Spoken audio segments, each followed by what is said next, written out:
Entre bastidores del Tratado de Roma.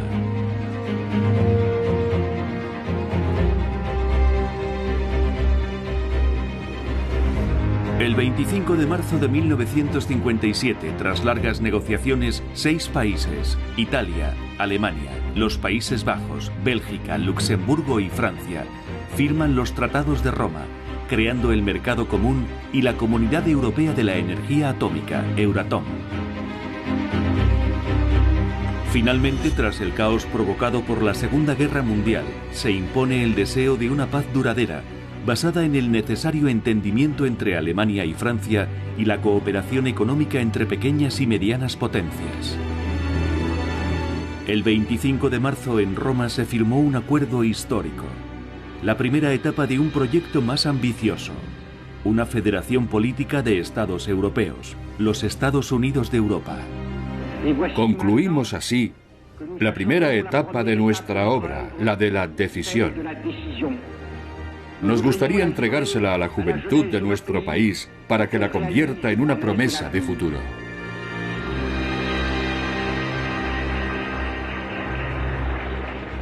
Para entender lo que estaba en juego en esa Europa que nacía, hay que buscar más allá de las imágenes y de las declaraciones oficiales. Reconstruir lo que sucedía entre bastidores, a menudo a puerta cerrada, según los trabajos de los historiadores, los documentos diplomáticos y los recuerdos de los padres de Europa hoy desaparecidos.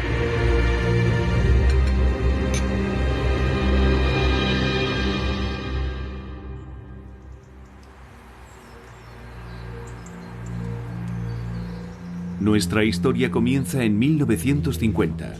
Este hombre se llama Jean Monnet.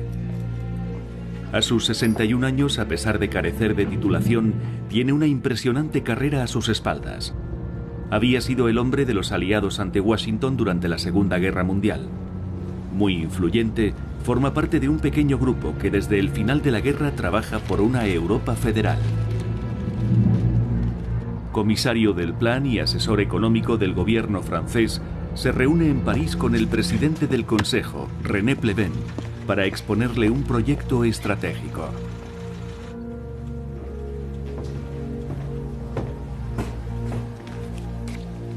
René Pleven presidía un gobierno de coalición desde hacía apenas un mes. Como muchos otros jefes de gobierno europeos, se enfrentaba a una situación política inestable y a una recuperación económica compleja, a pesar de la ayuda de Estados Unidos con su Plan Marshall.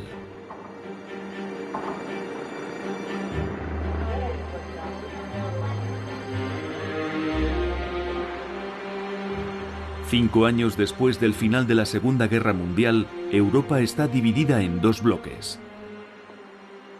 La tensión crece. En el verano de 1950, todas las miradas se dirigen a Asia. La noticia cae como una bomba. La Corea del Norte comunista invade Corea del Sur. El mundo es testigo de la política expansionista del gigante soviético. Todos temen que la guerra en Corea solo sea un ensayo general y que los soviéticos invadan Alemania Occidental. ¿Cuáles son las fuerzas soviéticas en este momento en la frontera alemana? Nuestros informes hablan de 25 divisiones, tal vez 30. ¿Y las nuestras? ¿4? 4. Más las 4 divisiones británicas, la división belga y la división americana. 10. 10 contra 27.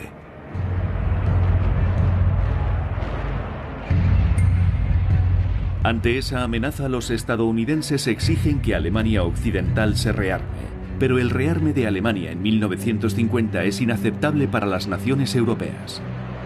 Los estadounidenses tienen razón. Alemania debe rearmarse. La necesitamos para defendernos. Es una locura. Resucitar la Wehrmacht. Alemania es la primera amenazada por Stalin. No podremos defenderla sin los alemanes. Pero resucitar la Wehrmacht es una auténtica locura. Por eso es necesario avanzar en mi propuesta de un ejército europeo. ¿Y suprimir el ejército francés? Bravo. Tenemos que encontrar otra solución.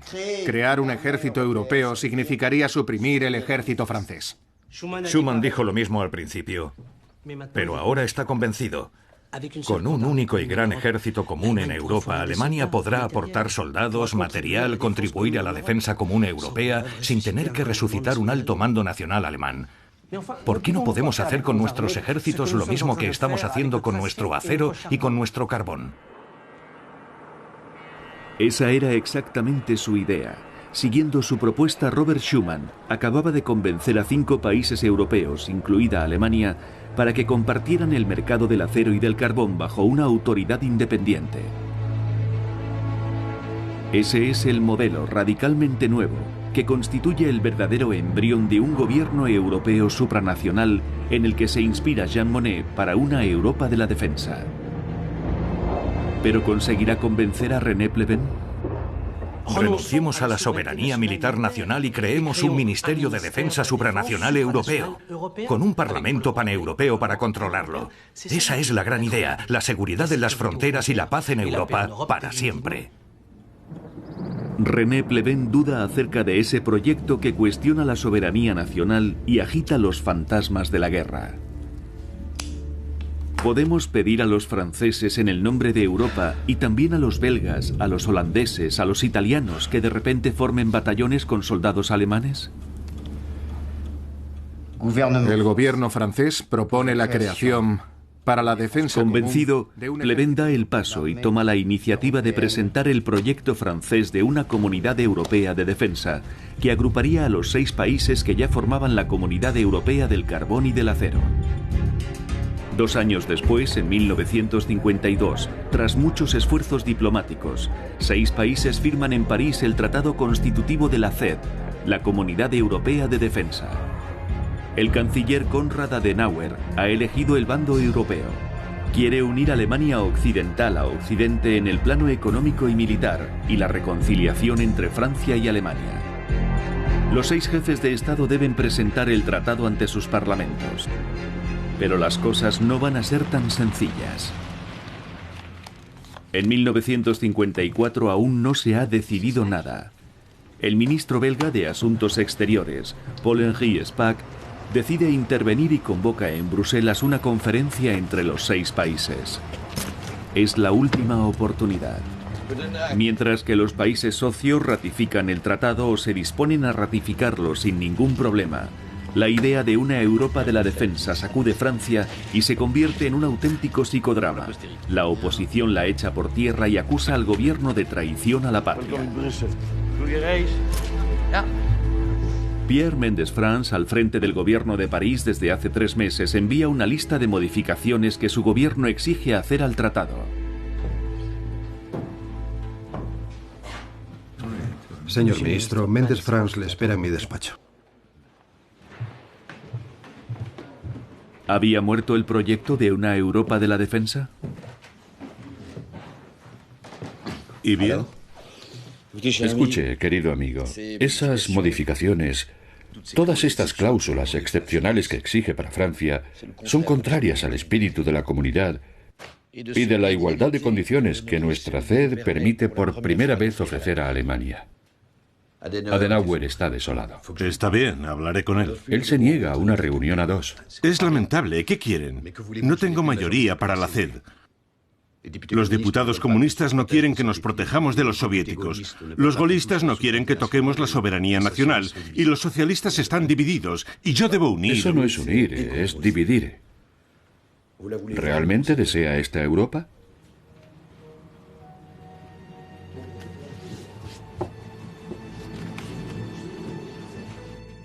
La conferencia reúne a los 3 países del Benelux, representados por Paul-Henri Spaak, por el ministro holandés de Asuntos Exteriores, Johan William Veyen, y el primer ministro luxemburgués, Joseph Bech.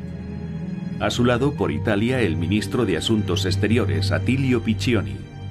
Pierre Mendès France, el primer ministro de Francia, y el canciller de Alemania Occidental, Konrad Adenauer. Es un verdadero cónclave en una tensa atmósfera porque tienen que vencer las reticencias francesas.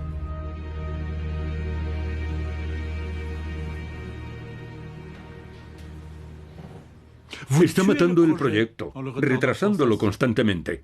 No, esas modificaciones no cambian lo esencial. ¿Bromea? No, hacen que el tratado sea admisible para los patriotas franceses.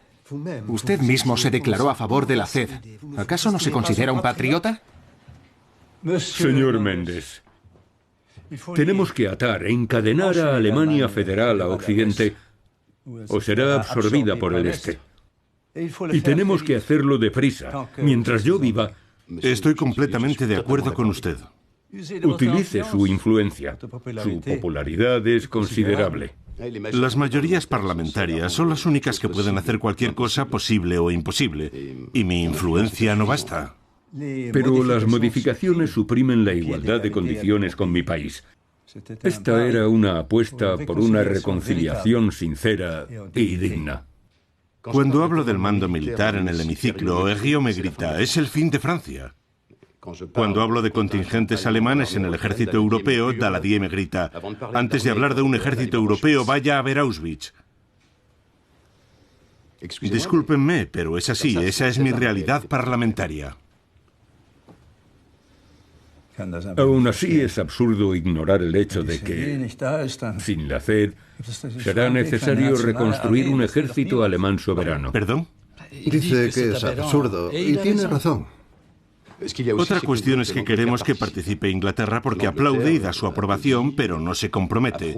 Para Londres son asuntos del continente, pero para nosotros, Europa no tiene sentido sin la participación de Inglaterra. Pero esa no es una noticia nueva. Sabemos desde el principio que el Reino Unido no participaría. Tampoco participaron en la Comunidad del Carbón y del Acero, y eso no nos impidió crearla. Méndez. Todo el mundo admiró cómo el mes pasado logró sacar a su país del avispero indochino. Todo el mundo admiró la habilidad con la que negoció con los soviéticos, con el señor Molotov, el señor Niet. Pero nadie ignora que el precio secreto para los soviéticos fue que usted impediría la creación de un ejército europeo. La base de mi política exterior es la Alianza Atlántica. Lo he repetido 1000 veces. La base quizá. ¿Pero su objetivo? Mi objetivo es la búsqueda de la paz. ¿Entonces no lo niega? Bellen, lo que dice es odioso. En el fondo, lo que Francia no quiere es la supranacionalidad, la cesión de soberanía. Es la unión política lo que usted ya no desea precisamente. Se ha eliminado por completo el artículo 38, que es todo el trabajo que usted ha hecho, Spaak, para preparar una federación europea. Conservemos la calma, se lo ruego. Esto no puede hacernos fracasar. Recapitulemos. La Comunidad Europea de Defensa es, ante todo, una propuesta francesa para evitar el rearme unilateral de Alemania. La idea de una verdadera supranacionalidad, sin derecho de veto, una idea fabulosa hacia una Europa política, también procede de Francia. Aunque hoy nos cueste creerlo. Pero debemos entenderlo. Desde que lo propuso hace 4 años, Francia ha visto caer 7 gobiernos. Y eso hace que sea muy complicado tener una política continua y coherente. Señor Spaak, eso no es un resumen, es una acusación contra la Cuarta República. Retírela, se lo ruego. La conferencia se convierte en un diálogo de sordos. Spaak se encuentra ante un callejón sin salida porque Méndez no cede un ápice y sus socios tampoco. Francia no acepta la idea de una Europa supranacional. París, 30 de agosto de 1954. Méndez-France presenta el tratado sin defenderlo apenas ante la Asamblea Nacional que, como era de esperar, lo rechaza. Es la muerte definitiva del proyecto de la Comunidad de Defensa Europea. Para evitar lo peor, el mes siguiente se restituye a Alemania Occidental su soberanía militar en el marco de la OTAN, con limitaciones estrictas que Adenauer se ha visto obligado a aceptar. La apuesta por una defensa europea común, con Alemania del Oeste en igualdad de condiciones con los 5, había fracasado.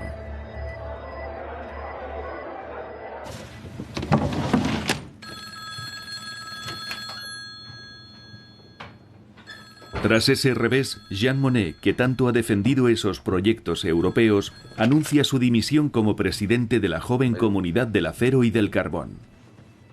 Parece que hasta Jean Monnet se da por vencido. ¿Es el fin de la revolución europea?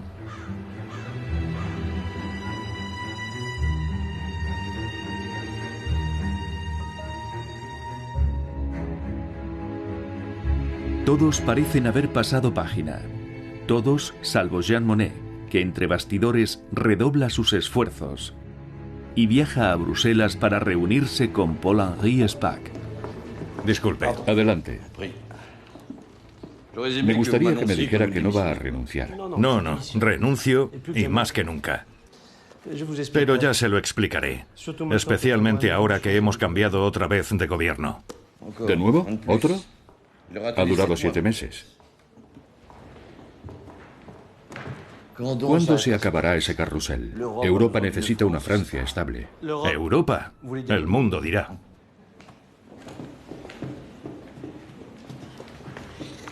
Mi jefe de gabinete cenará con nosotros, si no le importa. No, al contrario. Rothschild. Este carrusel, como usted dice, tal vez podría ser una oportunidad. ¿Una oportunidad? Eso me intriga. Se lo explicaré. ¿Cómo está? Bien, gracias. He pedido un salón privado. Bien hecho. Vamos.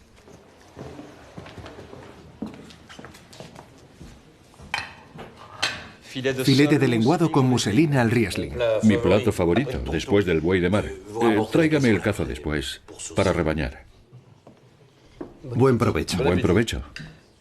Edgar Faure, el nuevo presidente del Consejo en París, mira con simpatía la idea europea y necesita que la diplomacia francesa recupere el prestigio tras el fiasco de la conferencia de Bruselas. No me diga más. Edgar Faure tiene muchas cualidades, entre ellas la de no apreciarme mucho. Es decir, que mi dimisión le hará muy feliz. Nada puede hacer que vea con mejores ojos el relanzamiento de la idea europea que el saber que yo no participaré oficialmente. Pero no tema, no pienso permanecer inactivo, aunque oficialmente es bueno que yo desaparezca. Ha llegado el momento de hacer una nueva propuesta. ¿Cuál? Primero, la táctica. Ya no es necesario que la propuesta venga de mí, ni siquiera de Francia oficialmente, sino del exterior, de algún país pequeño. El suyo, por ejemplo. No podemos proponer una federación europea así, de repente, directamente. No, antes hay que avanzar. ¿Avanzar ocultos? No necesariamente, pero avanzar con un proyecto más ambicioso como la Comunidad del Carbón y del Acero. Con ella ya tenemos un embrión de Parlamento Europeo y funciona bien. Seguiremos por ese camino. ¿Creando un mercado de la electricidad común? ¿Del transporte? ¿Por qué no? Pero yo estoy pensando en un consorcio europeo de la energía nuclear. El razonamiento es sencillo. 1, el carbón es el pasado. 2, el petróleo es el presente, pero nosotros no tenemos. Y eso nos coloca en una situación de dependencia extremadamente peligrosa. 3, el átomo es el futuro y la independencia, pero es demasiado caro. Esa es la realidad del problema. Gracias. Transparente. Y si no hacemos nada, ustedes, los belgas, los holandeses, los alemanes, les comprarán los reactores llave en mano a Estados Unidos. ¿A quién si no? Y pasarán de la dependencia del petróleo árabe a la dependencia de la nuclear estadounidense. Los franceses, al igual que los británicos, querrán financiar su propia energía nuclear, pero nunca podrán competir con los estadounidenses. Ni tampoco con los soviéticos. Está claro. Y nunca tendrían un mercado internacional para amortizar sus inversiones. Una comunidad europea de la energía nuclear compartiría las inversiones, por lo que sería mucho más potente, por no hablar de la garantía de un gran mercado para amortizarlas. Y digamos que en 1965, tal vez, conseguiríamos la independencia energética. ¿Ya lo ven? Todo el mundo gana. Les he preparado un pequeño resumen de la idea. Lo llamaríamos Euratom. Suena bien. ¿Y la bomba? Ah, no. No, precisamente sería una nuclear 100% pacífica y 100% civil y europea. Eso es lo que importa. ¿Y los estadounidenses? Evidentemente perderían un mercado. ¿Lo ha hablado ya con Foster Dulles, del Departamento de Estado? Son amigos, ¿no? No sé si se lo conté, pero sé lo que opina. A Washington le interesa siempre que Europa renuncie a tener su propio arsenal nuclear. Con esa condición, tendremos todo su apoyo. Aunque Washington tampoco es la panacea, dieron su pleno respaldo a la CED y eso no impidió que fracasara. Su respaldo no garantiza que funcione, pero la ausencia de su apoyo lo hace aún más difícil. Interesado por la propuesta de Jean Monnet, en la primavera de 1955, Paul-Henri Spaak envía a sus colaboradores más próximos a sondear las reacciones de sus aliados del Benelux, los Países Bajos y Luxemburgo. Todos ellos valoran la posibilidad de un relanzamiento de Europa.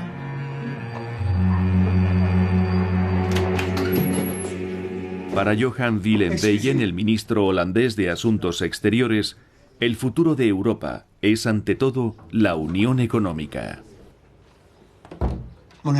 Monnet tiene razón. Si no hacemos nada para federar Europa de una forma sólida, todos nuestros países se verán reducidos al estado de pequeñas potencias satélites. Y el futuro no nos lo perdonará. Pero fusionar nuestro esfuerzo nuclear no resulta interesante. No es lo suficientemente ambicioso. Monnet piensa que el fracaso de la CED se debió precisamente a que era demasiado ambicioso, que quisimos llegar muy lejos demasiado rápido. Se equivoca. Si la CED fracasó fue, 1, porque Stalin murió. 2, porque habíamos firmado el armisticio en Corea. Y 3, porque el peligro era menos evidente. Recuérdelo, joven. Es la presión internacional la que nos hace valientes o cobardes. Entonces, ¿qué? Debemos empezar por una unión aduanera. Una unión aduanera se convierte en una comunidad económica, y una comunidad económica está obligada a coordinar las políticas fiscales, sociales, y termina convirtiéndose en una unión política. Es un engranaje, es un molino. Y aquí sabemos mucho de molinos. Parece escéptico. Nunca me lo permitiría. Yo no digo que sea factible, solo digo que es necesario. Una economía de 150 millones de consumidores, ¿qué hombre de Estado no vería el interés de crear algo así? Estamos entrando en el siglo de las grandes potencias. No podemos taparnos el rostro. Tenemos que fusionar nuestros mercados, no más aduanas entre nosotros. Las mercancías circulan, las personas se mueven. Creemos un espacio europeo para que la gente viva en esa Europa. No solo despachos y una administración de la energía nuclear en algún lugar de Luxemburgo.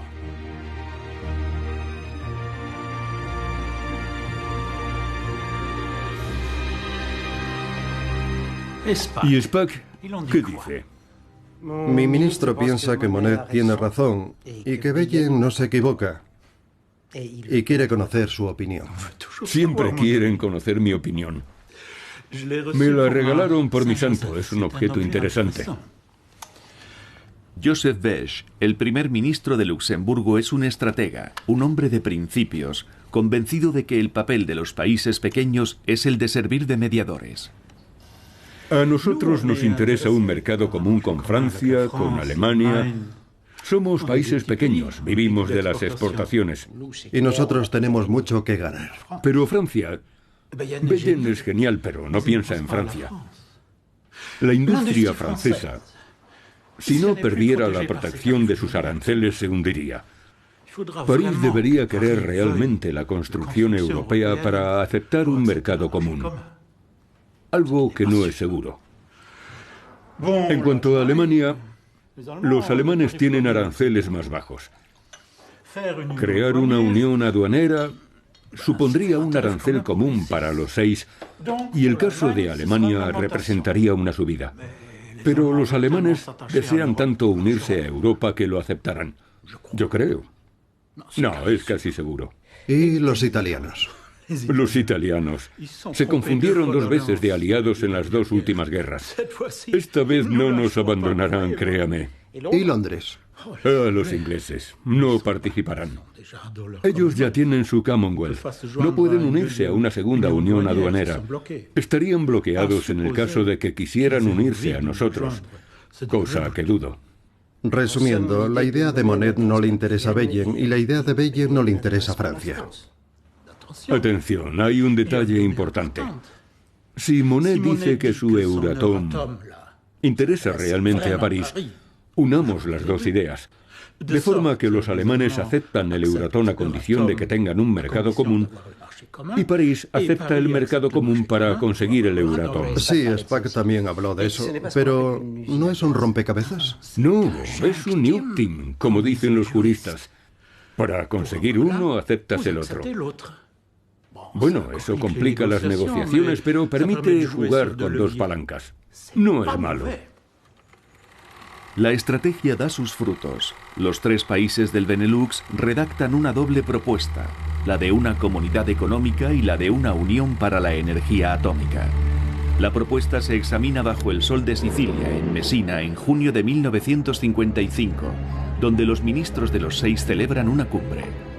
El memorándum es considerado lo suficientemente convincente como para relanzar oficialmente el proyecto de integración europea de los seis.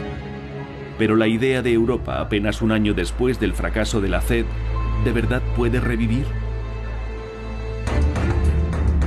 En julio de 1955, un ejército de expertos de los seis países se dirige a Bruselas para establecer las reglas económicas y sociales de esa nueva Europa. La dirección de los trabajos se le ha confiado a Paul-Henri Spaak porque está absolutamente decidido a forjar un acuerdo mientras el hierro aún está caliente. Caballeros, este podría ser un gran día en la historia. Suena bien como comienzo, ¿no? Sí, pero yo más bien diría... Caballeros, empezamos de nuevo. Eso es un exordio, una bofetada, motiva... Bien. Caballeros, empezamos de nuevo. Después de dar por muerta la posibilidad de unir a Europa en una entidad supranacional, estamos aquí. Están aquí, enviados por sus países, para estudiar las diferentes modalidades, etcétera, etcétera. La prensa y la opinión pública aún no son conscientes de la importancia de este cambio. Un día después de mi regreso de Mesina, leí esto en el periódico Le Monde. Cito, es dudoso que vayamos más allá de los formulismos vacíos al uso. ¿Ellos escribieron eso? Les demostraremos lo contrario. Les demostraremos que se equivocan. Por cierto, el diputado Jacquet en París me dijo que el periódico Franc-Tireur podría comprometerse en la defensa de las tesis europeas. Pero el periódico necesita 30 millones para salir a flote. Me pide que los encuentre. Veremos qué se puede hacer. Me complace dar la bienvenida al enviado del gobierno británico, el señor Bretherton, que nos acompaña como observador. Ah, por fin mandan a alguien. Sí, pero es un segundo espada. Es un comienzo. Que nuestro trabajo le ayude a convencer a su gobierno para que se una a nosotros lo antes posible en la construcción europea. Bien, muy bien, pero ¿el francés sigue siendo el idioma de negociación? Sí, sí, así es. No es un problema para él. Mejor así, porque, ¿sabe? Yo, en Londres, con el gobierno en el exilio durante la guerra, como no lograba pronunciar Tottenham correctamente, me tuve que hacer aficionado del Arsenal. Ah, ya está aquí. Rothschild, le presento a Pierre Ury. Es Monet quien me lo envía. Me ha enviado a su mano derecha en la comunidad del carbón y del acero. Será mi mano derecha aquí en las negociaciones. Marie, prepárenos café. Pierre Ury, un brillante economista y colaborador próximo de Jean Monnet, era un europeísta convencido desde hacía muchos años. Mientras Pierre Ury trabaja con Spaak, Jean Monnet, que ya no tiene un cargo oficial, multiplica sus contactos y activa sus redes. Crea el Comité de Acción para los Estados Unidos de Europa y en 1956 reúne en París a destacados políticos y sindicalistas de derechas y de izquierdas llegados de los 6 países. El objetivo es establecer al margen de los gobiernos nacionales un diálogo y un consenso para una Europa integrada por los 6 países. En primera fila del grupo se encuentra el socialista Guy Mollet, que 2 semanas después se convierte en el jefe del gobierno francés.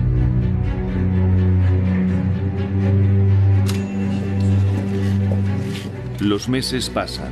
Las dificultades técnicas y políticas se acumulan. Son tantas que los expertos reunidos alrededor de SPAC, habitualmente dedicados a la defensa de los intereses de sus países, no alcanzan a diseñar este proyecto, sin duda demasiado complejo y demasiado nuevo. No han definido la cuestión del mercado común ni de la unión aduanera. Los expertos encuentran mejores soluciones a los problemas que problemas a las soluciones. Les he amenazado con mi cólera jupiteriana a ver si eso les hace avanzar. Mire esto. Luxemburgo quiere limitar la circulación de personas por temor a ser inundados por los trabajadores italianos.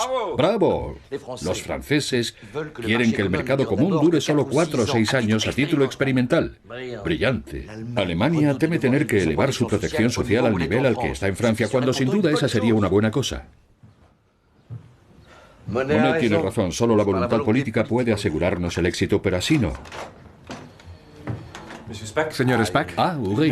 vengo de almorzar con el representante británico. Nos deja. Gran Bretaña retira a su observador. Ya no les interesan nuestros trabajos.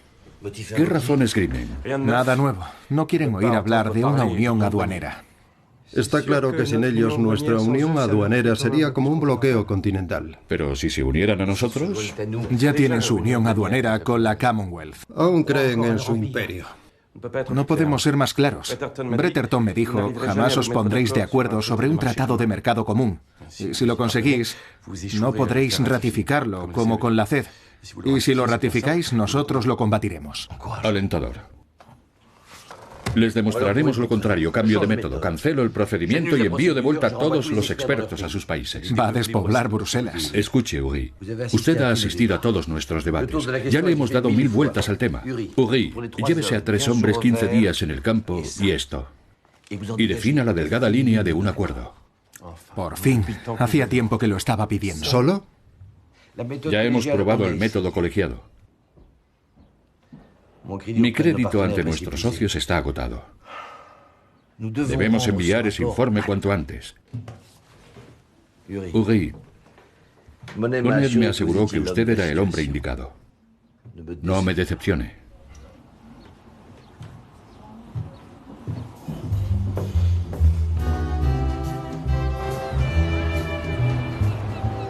Es simpático, SPAC. Está bien este hotel. Hay algo entre el mar y la invención de Europa. Primero Sicilia, ahora la Costa Azul. La próxima cumbre es en Venecia, ¿no es cierto? Sí, en 2 meses.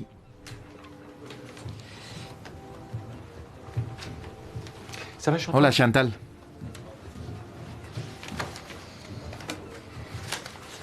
La verdad es que aún no ha hecho nada. Necesita descansar un poco antes de empezar. Asumió una gran responsabilidad dejándolo todo en sus manos. No interfiera en eso, solo manténgame informado puntualmente. Los 6 se proponen crear una vasta zona económica común. No, una vasta área de política económica común que constituya una poderosa unidad de producción que permitirá una expansión continua. Su implementación por fases pasa, 1, por la eliminación de los derechos aduaneros en el interior de la comunidad, y 2, por el establecimiento de un arancel externo común. Para su funcionamiento serán necesarias 4 instituciones: un Consejo de Ministros, una Comisión Europea, un Tribunal de Justicia y un Parlamento. Estos 2 últimos se harán cargo de los ya existentes de la Comunidad del Carbón y del Acero. El tratado proporciona al mercado común mecanismos correctores. Primero, una banca de inversión para las operaciones de desarrollo regional, en especial para el Mezzogiorno. Y además, bueno, eso corre el riesgo de ser un problema, pero aún así es una brillante idea de los italianos. Un fondo de asistencia que proporcione prestaciones de desempleo europeas para los sectores perjudicados por la puesta en marcha del mercado común.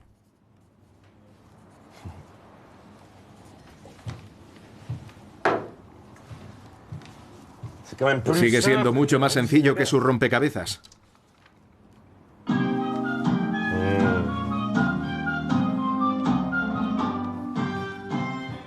El objetivo de Euratom es el desarrollo. Es la plaga de los organismos internacionales y de una industria nuclear.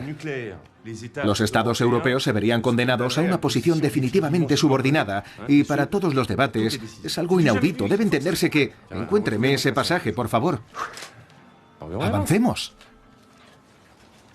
La Comunidad Europea debe desarrollar la energía atómica con fines exclusivamente pacíficos. Esta opción exige un control sin fisuras y abre el camino a un control general a escala global.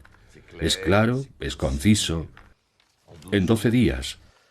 Europa está en deuda contigo, Uri. Y con esto podemos ir a Venecia. Ahora tómate un merecido descanso. ¿Qué vas a hacer? Mi familia me espera en la estación de esquí. Ah, después de la Costa Azul, los Alpes. Felices Pascuas, Uri. Felices Pascuas, Spaak. El informe Spaak contiene el modelo de toda la Europa futura. Los ministros de los 6 se reúnen para tomar una decisión en Venecia en mayo de 1956. Los 5 temen sobre todo un nuevo bloqueo francés. Todos recuerdan el estrepitoso fracaso de la CED. Sin embargo, ese mismo año, Francia está políticamente inmersa en los dramáticos acontecimientos de Argelia.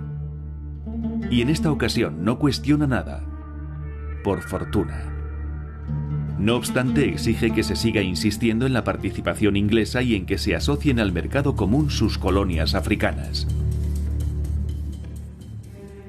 No se entra en más detalles. El debate habría durado media hora. Joseph Besch, con su cámara Super 8, captura este momento de felicidad que se apodera de los ministros en la laguna de la Serenísima. Después de Venecia, pasarán del modelo a la construcción, de las buenas intenciones al compromiso real, con las concesiones que exige y los riesgos que conlleva. Los expertos de los 6 países regresan a Bruselas para poner música al proyecto bajo la batuta de Spaak y sus hombres de confianza, como el belga Jean-Charles Snoy. Comienzan así las verdaderas negociaciones. Evidentemente nada es sencillo, pero Spaak es optimista e invita a los ministros Besch y Beyen a superar sus reservas y a compartir su optimismo. Esta es la incubadora, Val d'Uixés. Será aquí donde nacerán los tratados. Ajá. No está habitada desde hace 40 años, pero la hemos arreglado. Los negociadores se sentirán bien aquí, con el parque. Es importante. Solo falta un campo de golf. No parece preocupado. Sin embargo, me parece que las últimas exigencias de Francia... Nuevas exigencias. Las exigencias y la ambición también. ¿La armonización de las leyes sociales, por ejemplo? Habla con un hombre de izquierdas. Eso me hace feliz. El mercado común también debería servir para eso, ¿no? Sí, pero eso nos retrasa. Si tenemos que ponernos de acuerdo en todo antes de firmar, firmaremos dentro de 1000 años. Mejor firmemos primero y nos pondremos de acuerdo después. Estamos en el buen camino. Armonizamos. Las vacaciones pagadas... Están repartidas de forma diferente, pero los alemanes tienen incluso más. Guten Tag. ¿Y las cotizaciones sociales? Las cotizaciones sociales. Los alemanes tienen un sistema de contribuciones voluntarias de las empresas. Si las aumentamos, serán similares a las francesas. Ahí está. ¿Y la igualdad de salarios entre hombres y mujeres? Para Francia es una prioridad. Nos hemos dado cuenta de que ni ellos mismos la aplican, así que... Tenemos el átomo civil y pacífico con Euratom. Nos acercamos a la Europa social. Podemos estar satisfechos. Queda la cuestión de Inglaterra. En Londres hacen oídos sordos. No podemos contar con ellos. Monet dice que los ingleses son pragmáticos, que construyamos Europa y cuando funcione, ellos mismos pedirán ingresar. Fue allí donde se formó Monet, en Londres. A los 18 años vendía allí el coñac de su familia. Ah, no, ni hablar, no. Porque entonces cuando las cosas vayan mal también pedirán salirse. Esto no es un club interestatal, es una comunidad para siempre. Independientemente de eso, el gran problema en este momento es la inclusión de las colonias. Los franceses siempre con sus Eso exigencias. nos bloquea con los alemanes. Sin embargo, es una gran idea. Euráfrica. Es neocolonialismo, Spaak. Si Europa no mantiene a África cerca de ella, África se irá, y no necesariamente con amigos. Es una oportunidad, ¿no? Incluirlos en el mercado común. Una oportunidad que les imponemos. ¿Cree que Alemania e Italia están dispuestas a participar en el Fondo de Desarrollo para financiar el África francesa y belga, por cierto? Es sobre todo un problema de plátanos. Si las colonias entran en el acuerdo, los plátanos franceses inundarán el mercado alemán. ¿Y bien? Que los alemanes tienen acuerdos sobre los plátanos latinoamericanos, a cambio de las fábricas de Volkswagen. Y también de la financiación de los partidos. Yo puse el grito en el cielo y amenacé con llamar a la prensa y obligarles a explicar por qué Europa no se puede construir por un problema con los plátanos. Y tuvo su pequeño efecto. Crean en mi experiencia. Todo esto solo son maniobras dilatorias. Retrasar para no firmar nunca. Durante la guerra tomamos decisiones difíciles. En tiempos de paz nadie quiere correr riesgos. Y todo está bloqueado por culpa de los cálculos políticos. احنا النهارده بنبني بلدنا بناء قوي سليم جديد وفي نفس الوقت. Cuando el acuerdo entre los 6 empieza a tomar forma lentamente, una nueva crisis internacional va a marcar las negociaciones en curso en Bruselas. El 26 de julio de 1956, Gamal Abdel Nasser, el líder egipcio, nacionaliza el Canal de Suez, hasta entonces bajo control internacional. El canal es vital para las economías europeas, en especial para París y Londres, que comparten los mismos intereses geoestratégicos. Mientras se raciona el oro negro, París y Londres urden un acuerdo secreto y se preparan para arrebatar a Nasser el control del valioso canal.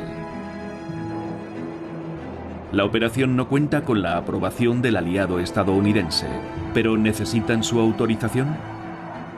Esta ambiciosa operación militar da nueva y mayor importancia al ejército en el panorama político francés.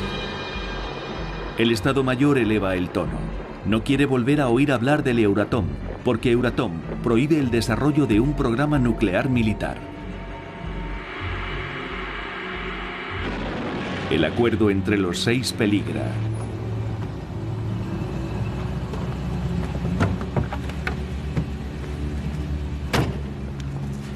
Guy Mollet, presidente del Consejo desde febrero, debe jugar con cautela con sus socios.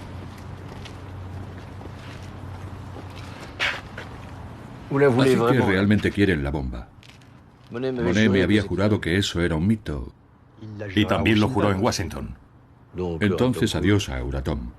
Y adiós también al mercado común. A todo. No. Sea hábil. Es necesario que Alemania acepte dejarnos un estatus especial. Sigue siendo una discriminación. Y en el último minuto. Exactamente como la que torpedeó a la FED. El Estado Mayor se ha infiltrado en la Asamblea. No puedo hacer otra cosa. Parece estar oyendo a Mendes France. Él le diría lo mismo, en efecto. Adenauer debe, 1, aceptar la bomba francesa. Aceptará. Adenauer debe, 2, pagar por Euráfrica. Nosotros le abrimos ese mercado. Adenauer terminará poniéndose furioso. ¿Y decían que era Francia la que entorpecía? Adenauer aceptará. Y le diré por qué. Porque Washington así lo quiere. Washington no lo querrá en absoluto, precisamente por su bomba. Nuestra bomba les va a molestar, pero ellos necesitan una Europa unida casi tanto como nosotros. Quieren que seamos fuertes porque somos la primera línea contra los soviéticos. Ellos quieren que estemos unidos y centralizados, porque creen que así nos dominarán mejor. Además, Washington presiona a Adenauer. Le dicen que retirarán sus tropas de Alemania y él les cree. Alemania domina económicamente, pero es también la primera amenazada. La reunificación de Alemania por el este no es un mito.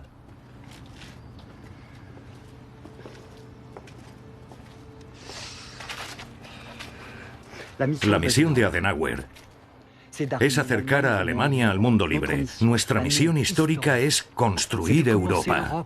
SPAC. Mal que bien. Guy Mollet está decidido y el contexto le favorece.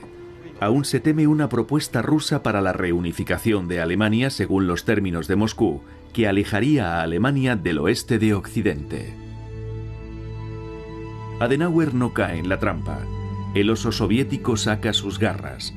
En otoño invade Hungría y aplasta cualquier deseo de libertad.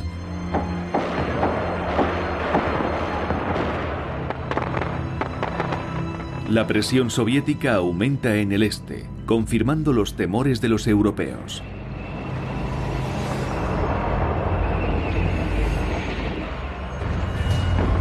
Al mismo tiempo, los ingleses y los franceses intentan hacer una demostración de fuerza. Alcanzan un acuerdo secreto con Israel. Los israelíes atacan a Egipto.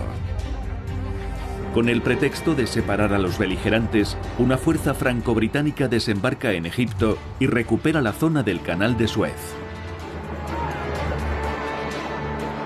La maniobra levanta una oleada de protestas internacionales. El presidente estadounidense Dwight Eisenhower condena firmemente la operación en Suez. Estados Unidos convoca a la Asamblea General de la ONU y pide votar una resolución que obligue a las fuerzas franco-británicas a retirarse de Egipto. Votaremos en contra de la resolución estadounidense. ¿Quién es el enemigo de los estadounidenses? ¿La Unión Soviética? ¿Quién lo diría? ¿Y quiénes son sus aliados? ¿Inglaterra? ¿Francia? Pues tampoco lo parece. Votaremos en contra. ¿En contra?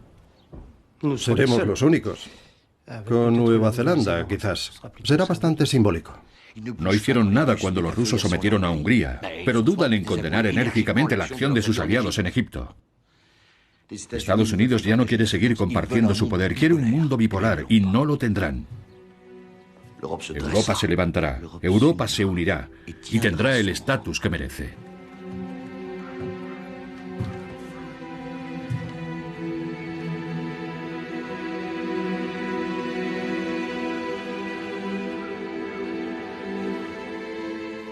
Pagaríamos lo que fuera por saber lo que están diciendo.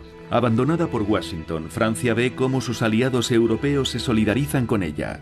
Al margen de una reunión con los ministros Spaak, Besch, Luns y Martino, el canciller Konrad Adenauer mantiene en los jardines de Matignon una entrevista privada con Guy Mollet que cambiará la historia. Lo aceptará todo. ¿Eso cree? Aún está bajo la presión de los tanques rusos en Budapest. Mañana podrían entrar en Bonn los tanques y pasado mañana en Bruselas. Yo nunca he creído en la distensión. Khrushchev no es menos peligroso que Stalin. Además, seamos claros, los aliados estadounidenses solo nos apoyarán si nos subordinamos. Yo diría que ahora está a punto de aceptar pagar por las colonias. Cada paso que da le cuesta 100 millones de marcos. ¿Y la bomba? A menos que Mollet ceda. Mollet no cederá. No tiene elección. Tengo elecciones en menos de un año. Después de eso, no puedo garantizar nada. ¿Eso cambiaría las cosas? Quiero que esté todo firmado y ratificado antes. ¿Todo? Sí, todo. El 6 de noviembre de 1956, la alianza franco-alemana da sus primeros pasos.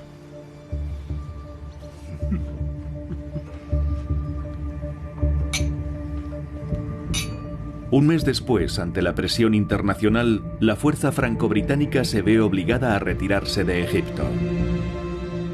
Ha quedado demostrado, Francia, incluso unida a Inglaterra, ya no tiene los medios de una gran potencia, ni el derecho a actuar como gendarme del mundo. La cohesión de la comunidad europea parece más indispensable que nunca para tener algún papel en la escena internacional.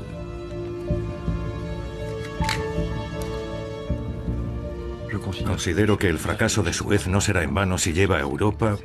Esta vez la opinión pública está con nosotros. Adenauer está dispuesto a hacer concesiones. Esta vez Guy Mollet está seguro de su jugada.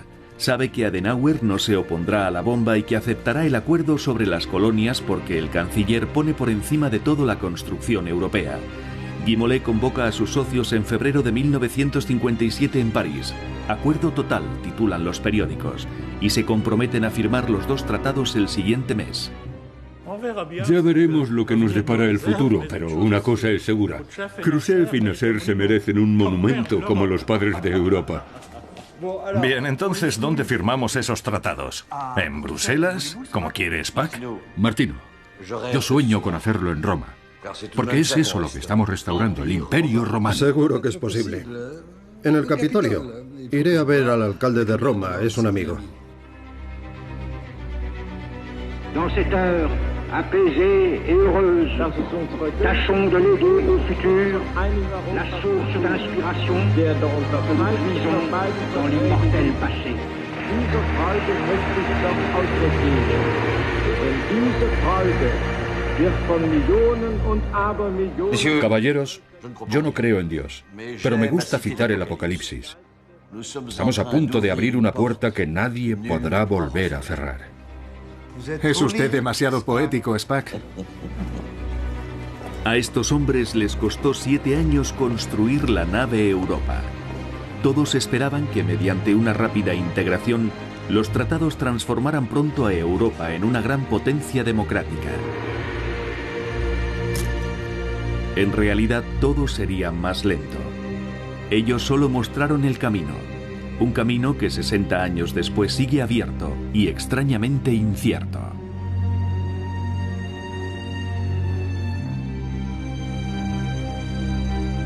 Los tratados de Roma se firmaron el 25 de marzo de 1957.